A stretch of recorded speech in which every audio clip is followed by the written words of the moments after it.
नमस्कार दोस्तों, एक बार फिर से आप लोगों का स्वागत है हमारे यूट्यूब चैनल पे।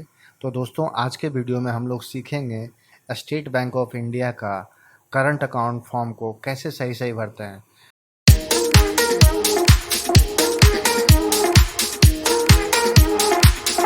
यह याद रखिएगा दोस्तों, यह जो करंट अकाउंट का फॉर्म है वह है सोल प्रोप्राइटरशिप के लिए, ओनली फॉर सोल प्रोप्राइटरशिप के लिए है दोस्तों ये फॉर्म।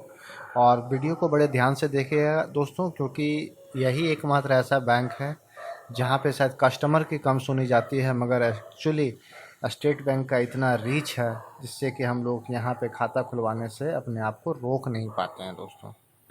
तो चलिए दोस्तों, बिना एक भी पल गवाए हुए आप लोगों का बढ़ते हैं आगे इस वीडियो में। और अगर आपको वीडियो पसंद है तो प्लीज़ हमारे चैनल को लाइक और सब्सक्राइब भी कर देंगे। तो दोस्तों, यह है एसबीआई का करंट अकाउंट का सोल प्रोप्राइटरशिप का फॉर्म, जिससे कि हम लोग देखते हैं कैसे इसको सही सही भरते हैं। सबसे पहले यहाँ पे आप लोग एप्लीकेशन टाइप दे देना है और ये सेक्शन को पूरा छोड़ देना है, क्योंकि ये ऑफिस यूज के लिए होता है। तो एप्लीकेशन टाइप आपका न्यू हो जाएगा। एंड ये जो देना है, अगर आपका एसबीआई में पहले से अकाउंट है तो आपको इस पर टिक करना है और उसके बाद आपको अपना एसबीआई का अकाउंट नंबर देना है एंड कब से आपका अकाउंट है, किस ब्रांच में है, ये सारा चीज़ आपको भरना है। लेकिन अगर आप बिल्कुल न्यू कस्टमर हैं एसबीआई के लिए तो आपको बस सिंपली यहाँ पे टिक कर देना है दोस्तों। एंड जो अब आते हैं ऑप्शन नंबर 1 की ओर, तो यहाँ पे आपको फर्म डिटेल्स देना है। फर्म डिटेल्स जो भी आपके प्रोप्राइटरशिप का जो नाम है, मतलब जो भी दुकान का नाम होने वाला है, जो भी जीएसटी पे जो नाम है वही नाम दोस्तों आपको यहाँ पे भरना है। तो नेम ऑफ द फर्म जो भी है डिट्टो आपको वही चीज़ लिखना है जो आपके जीएसटी पे है, ठीक है। एंड प्लेस ऑफ फॉर्मेशन हमारे केस में न्यू दिल्ली है, आपके केस में जीएसटी जहाँ से रजिस्टर्ड हुआ वहाँ का आपको स्टेट, मतलब वहाँ का मतलब जहाँ पे आप देखिएगा आपको उस जीएसटी के पेपर में आपको दिख जाएगा किस किन कौन से डिस्ट्रिक्ट से, कौन से नगर पालिका से वो इशूड हुआ, वो आपको वहाँ पे दिख जाएगा। एंड आपको जीएसटी के पेपर पे ही डेट ऑफ फॉर्मेशन भी आपको दोस्तों दिख जाएगा। एंड याद रखिएगा, ये जैसे ये सोल प्रोप्राइटरशिप है, मतलब ये आपका पर्सनल है। एक तरह से ये पर्सनल अकाउंट होता है, क्योंकि इसको प्रोप्राइटरशिप मतलब जो इंडिविजुअल पर्सन होते हैं उस अकाउंट होल्डर्स के, वो इसे ऑपरेट करते हैं। इसलिए आप यहाँ पे अपना पैन दे सकते हैं, ठीक है। एंड कंट्री ऑफ फॉर्मेशन आपको यहाँ पे आईएन लिखना है एंड आपका जो जीएसटी नंबर है उसको सही सही भर देना है दोस्तों। जो भी ये चाहे ये हमारा पैन हुआ, चाहे ये हमारा जीएसटी हुआ, याद रखिएगा ये डमी फील्ड है, ठीक है। तो दोस्तों, नेक्स्ट आता है प्रूफ ऑफ आइडेंटिटी, मतलब जहाँ पे आपके शॉप का नाम लिखा हुआ, जिस भी जो भी आप फॉर्म सबमिट, आई मीन जो भी जेरोक्स कॉपी आप सबमिट करोगे, कहाँ पे आपके दुकान का नाम लिखा हुआ है, तो ऑब्वियसली रजिस्ट्रेशन सर्टिफिकेट हो गया। या अगर किसी आपको पर्टिकुलर सेक्टर ने, पर्टिकुलर विभाग ने अगर आपको इशू किया है तो आप एक्टिविटी प्रूफ भी दे सकते हैं। एंड आपका नंबर थर्ड में आएगा दोस्तों, ये चीज़ आप याद रखिएगा, ये आपका इसको सही सही भरेंगे, क्योंकि ये आपका कम्युनिकेशन, मतलब जो भी आपको नेट के मतलब ऑनलाइन माध्यम से जो भी जानकारी मिलेगी आपको इसी मोड से मिलेगी दोस्तों, इसलिए आप इसको बिल्कुल सही से भरेंगे। अपना मोबाइल नंबर, दोस्तों ये मोबाइल नंबर डमी है, इसलिए इस पर कॉल करने की कोशिश आप ना करें प्लीज़। एंड ईमेल आईडी, ये जस्ट मैंने आपको एक एजुकेशनल पर्पज़ के लिए बनाया है कि आप कैसे इसको देख करके सही सही भर सकते हैं। तो आप ये भर देंगे। एंड आते हैं ऑप्शन नंबर 4 की ओर में। तो ऑप्शन नंबर 4 कहता है दोस्तों प्रूफ ऑफ एड्रेस, मतलब आपके दुकान का, आपके शॉप का जो एड्रेस होने वाला है, तो जो भी है, जैसे ये आपका बिजनेस प्रूफ एड्रेस होने वाला है, रजिस्ट्रेशन सर्टिफिकेट बिजनेस के लिए जो दे रहे हो, मतलब ये जो आपका एड्रेस जो मेंशन होगा, किस में मेंशन होगा, तो ऑब्वियसली है रजिस्ट्रेशन सर्टिफिकेट में हमारा मेंशन होगा। रजिस्ट्रेशन सर्टिफिकेट आपका जीएसटी हो जाता है दोस्तों। एंड आपको ये जो भी जीएसटी में जो एड्रेस है आपको डिट्टो उस तरह से आपको सही से भर देना है। ये चाहे वो शॉप नंबर जैसा भी, जिस तरह से भी आपको जीएसटी पे लिखा हुआ आप उसे भर देंगे। स्टेट आपका दिल्ली के केस में डीएल है, बिहार के केस में बीएच होगा, वेस्ट बंगाल के केस में डब्ल्यू बी होगा, आपको पता चल जाएगा दोस्तों।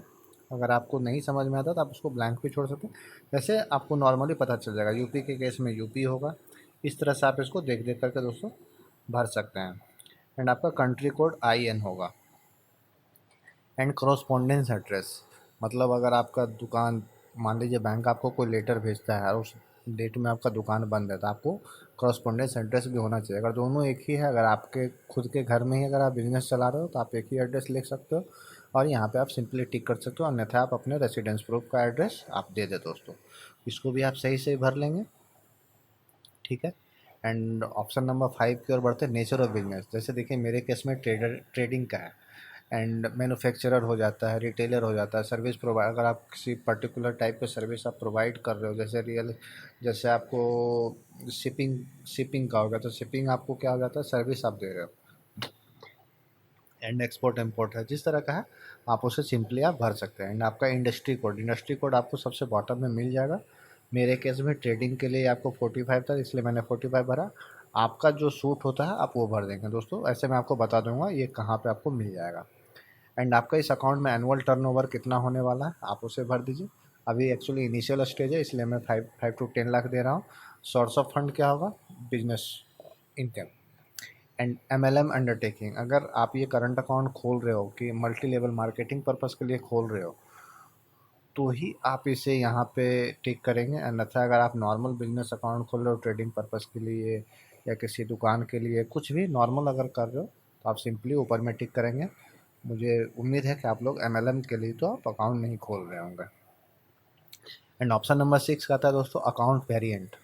ठीक है, तो ये मैं अभी नॉर्मल अकाउंट एक्चुअली सभी के लिए सूटेबल यही होगा कि आप मिनिमम एवरेज मंथली बैलेंस जो आपका होना चाहिए 5,000 का है। ये अकाउंट आपको बहुत सारे फीचर्स के साथ आता है दोस्तों, तो आप अकाउंट वेरिएंट को आप ये चुन सकते हैं।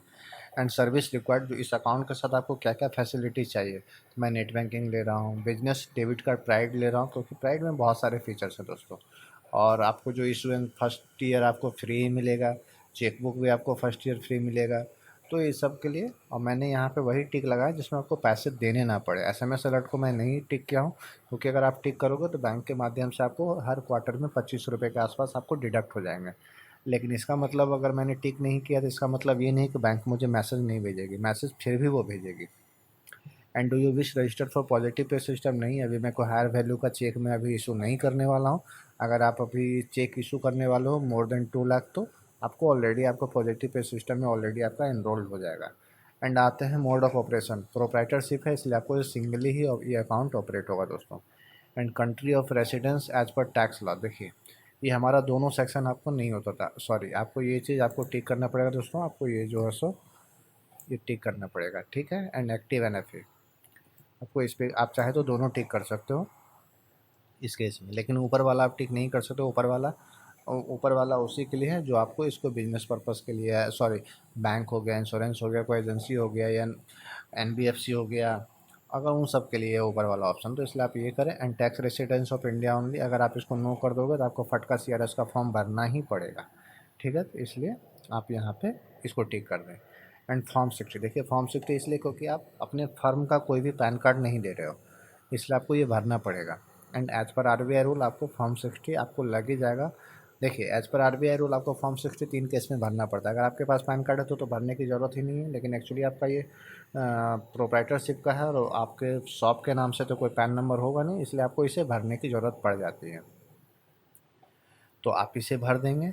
एंड आपका ये आएगा नहीं क्योंकि मैंने इस नाम से कोई पैन नंबर अप्लाई नहीं किया, तो इस सब आपका दोनों चीज़ आपका ब्लैंक रहेगा दोस्तों। एग्रीकल्चर आप इनकम आप कुछ भी दे दें, आप प्रयास करें कि 1.5 लाख से वो नीचे हो। एंड वेरिफिकेशन आपका यहाँ पे खुद का नाम होगा क्योंकि जो प्रोप्राइटरशिप है जो इस अकाउंट को ऑपरेट करेंगे उसी का नाम यहाँ होगा। ठीक है, एंड वेरीफाई टुडे, जो भी डेट हमेशा जिस डेट में आप ब्रांच विजिट कर रहे हैं वही डेट डालें और आप अपना यहाँ पे साइन कर दें दोस्तों। ठीक है, देखिए जैसे मैंने बताया था कि इंडस्ट्री कोड, जैसे मेरे केस में ट्रेडिंग का था तो मैंने 45 नंबर दिया था। 45 नंबर देखिए यहाँ पे कहता है कंस्ट्रक्शन, तो ट्रेडिंग मेरा अपना सीमेंट वालों का बिजनेस होगा तो कंस्ट्रक्शन से, तो आप यहाँ से आप चूज कर सकते हो कि आपका जो ये दुकान का जो कैटेगरी होगा वो कौन सा कैटेगरी के अंदर आएगा। एंड अब नीचे आता है दोस्तों, ये फिर आपका ये डिक्लेरेशन होगा प्रोप्राइटरशिप का, आपको यहाँ पे अपना फ़ोटो चिपकाना है। एंड आपको याद रखिएगा इस आपको मोहर भी बनवाना पड़ेगा, आपको अपने दुकान का मोहर मतलब स्टैम्प हो जाता है। आपका स्टैम्प कुछ इस तरह से बनेगा, जो आपका दुकान का नाम है टॉप पे आएगा, नीचे में प्रोप्राइटरशिप आएगा और उसके बीच में आपका साइन होगा। जिस तरह से मैंने किया डिट्टो आपको उसी तरह से आपको स्टैम्प वगैरह बनवाना पड़ेगा दोस्तों। एंड यहाँ पे नाम लिख करके आप यहाँ डेट दे दें। ठीक है, अब उसके बाद चलते हैं दोस्तों नॉमिनेशन। नॉमिनेशन देखिए अभी के समय में मैंडेटरी है और आप इसको भरने से मना नहीं कर, मतलब मना नहीं कर, मतलब आपको इसे भरना ही पड़ेगा एक तरह से। अगर आप नहीं फिर भी नहीं चाहते हैं कि नहीं मुझे किसी को नॉमिनी अपॉइंट नहीं करना है तो आप यहाँ पे टिक करके आप नीचे साइन कर दें, लेकिन मेरे केस में मैं नॉमिनी डाल रहा हूँ और डाल भी दीजिए। नहीं तो क्योंकि अगर आपको आपके साथ कुछ मिस हैपनिंग हो जाता है तो पैसे निकालने में बहुत दिक्कत होता है दोस्तों बिना नॉमिनी का। चलिए, तो यहाँ पे नॉमिनी ये आपका डिक्लेरेशन होगा। अब ये अकाउंट नंबर मैं भर नहीं सकता क्योंकि मेरा अकाउंट खुला नहीं है। ये अकाउंट नंबर खुलने के बाद ये बैंक ऑफिसर खुद भर देंगे। एंड आपको डिटेल्स ऑफ नॉमिनी, जिसको आप नॉमिनी बनाना चाहते हैं, मेरे केस में फादर का मैं नॉमिनी बना रहा हूँ। And same as per resident address आप दे दोगे। आपका जो ऊपर में एड्रेस है आपको यहाँ पे कॉपी कर लिया जाएगा एंड आपको यहाँ पे साइन कर देना है। साइन करने के बाद अब बढ़ते हैं दोस्तों, फिर ये आपका ऑफिस यूज के लिए होगा।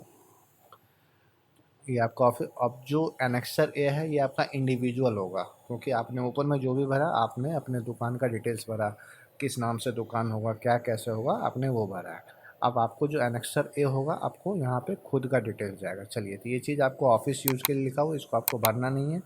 यहाँ पे आपके ब्रांच वाले, जिस बैंक में आप गए हैं खाता खुलवाने के लिए, जिस ब्रांच में, वहाँ पे वो अपना स्टैम्प मारेंगे।